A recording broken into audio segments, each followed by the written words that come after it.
City Talk 105.9, broadcasting to Merseyside. Across Merseyside. On 105.9 FM. And DAB Digital Radio. This is City Talk.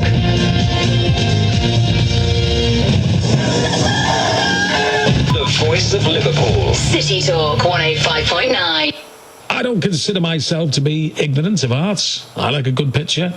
You know, or I know a good picture when I see it. But some of it is, quite frankly, a load of old tosh. The Haywain by John Constable, that's a good bit of art. The Thinker by Auguste Rodin. Did you know that was the guy that sculpted the Thinker? Well, that's a nice bit of sculpture. Art like that, to me, is great. When it becomes pretentious, that's when I have an issue with it. The stuff that wins the Turner Prize, for example, I just do not get it. Do you? Well, maybe I'm ignorant, and that is me, and it's actually me that's missing something. And if that is the case, I need to know where I'm going wrong. And Loren Munk is an artist from New York, or maybe he can show me the error of my ways. And he joins on the phone right now. So hello to you, Loren. Good morning, Roy, and good morning, Liverpool. First of all, have I pronounced your name correct? Yes. All right. Okay. I have never met a male Loren before, and I mean that with the utmost respect. Well, I'll be gentle. Okay.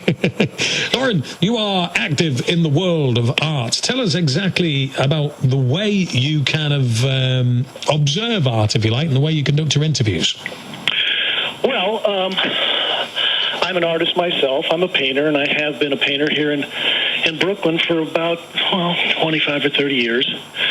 And I kind of decided that it would be nice to be able to, take my expertise and maybe use a combination of the internet and, microtechnology and things, and sort of put my little voice out there into the greater discussion in the world. So About 2 years ago, I started taking my little camera and running around to galleries and museums and studios and visiting people, talking to them, and sort of putting it together and then posting it at YouTube. Right. And when you speak to people about art, are you speaking to ordinary people, or are you speaking to art people, if you like?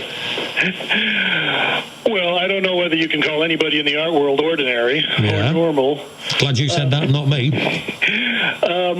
No, I do. I do speak to normal people. Actually, that's part of what I kind of enjoy doing, is exposing the art to regular people or weird people, but also I want to give people a view of what the real art world is all about, not just the commercial side that the the publications and some of these more commercial things want you to see. I want to see the backside, the behind the curtain stuff. Yeah, this perhaps becomes a little bit dangerous to me, because I'm asking as to whether or not ordinary people do actually get art. Do they fully understand it? Now, you're saying about the non-commercial stuff. Am I right in assuming, and this is me, the most ignorant person in the world of art you'll probably ever come across, that when I see things like big splodges of things and somebody has put a title underneath them, like the Needles of Man's Unrest or something like that, I don't actually see that in the picture. Am I missing something there, by the way, Loren? No. Right. Oh, that's brilliant. I think that the titles, that's a whole question unto itself. We could go into a whole problem or a program dealing with that. Right. But I think that you're actually starting to develop your own little aesthetics there, and that's one of the things that I think is important for me, is that I want to put stuff out there and let people take a look at it and sort of make their own decisions. What kind of stuff? You might look at something and say, gee, I don't see that in the painting, but the whole thing is it makes you think about, well, what do you think about, or what does it make you feel, or how do you respond to something like that, which I think is like the basis of how people become interested and start realizing what a wonderful and great cultural thing art is. And what kind of stuff do you do? Give me an example of, because obviously we're on the radio, eh? No pun intended, but you're going to have to paint some pictures for us here. Well, first of all, they're absolutely beautiful painting. Right.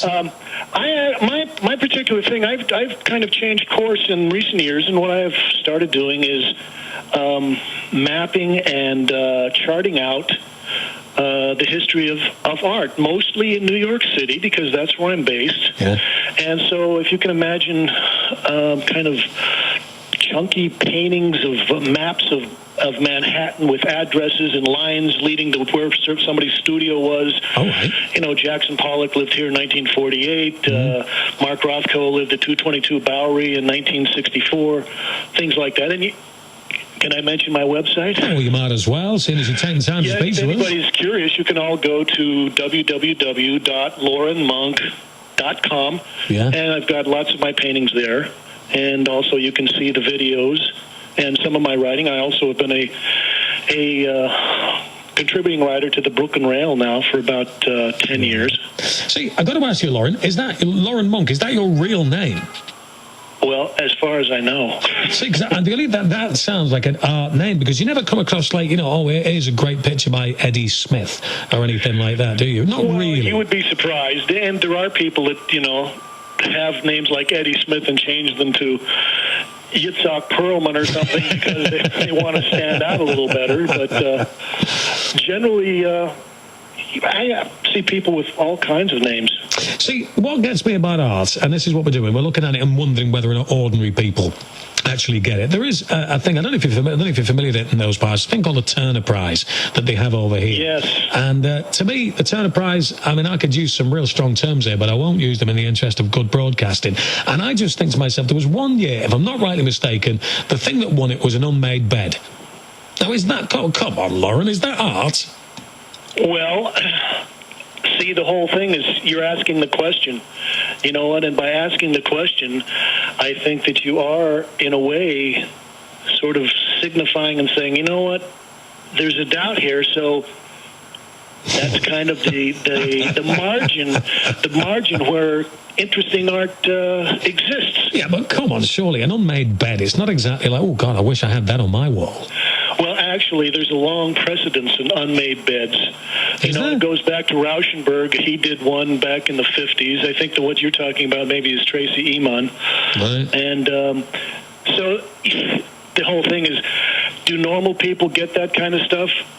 You know what? Yeah. Some of them do, some of them don't. I'll tell you from my own personal experiences that now I've got about 275 or 80 programs that I've posted, and long before the New York art intelligentsia started catching on to this stuff, I was getting emails from people, in Liverpool, in, the south of France, in Winnemucca, Nevada, and Argentina, and Australia that were writing me and saying, this is great, this is fabulous, I love this.